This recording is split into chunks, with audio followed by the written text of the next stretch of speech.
Prayer can often be a fuzzy area in our faith.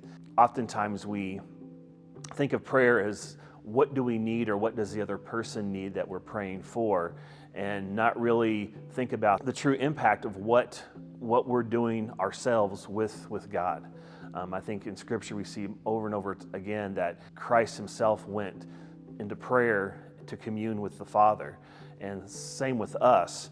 We definitely need to have concern for others, but I think prayer is much more about what is our communal experience with God. And when we do that, then it opens us up for God to work in our lives and for us to experience things that God may have for us.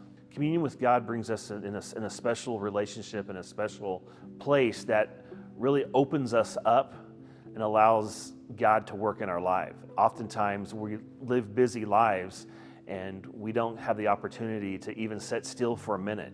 But when we engage in prayer, we're forced to sit still. We're forced to allow ourselves to be opened up to be able to engage with God. Prayer school changed my prayer life actually in a way that you would think we wouldn't, but it became more of a consistent prayer life.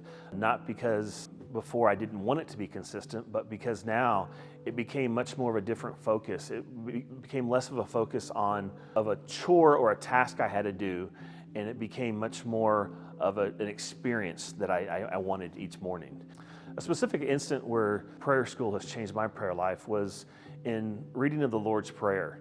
When you use the Book of Common Prayer, you say that every day, and oftentimes it becomes something very routine, very rote, that you're just reading and really mindlessly going through. As you go through those and reading every day, a lot of times you'll sit there and go, okay, I really want to know, what does God have in store for me here? What can I really gain from this? And so one example is the Lord's Prayer.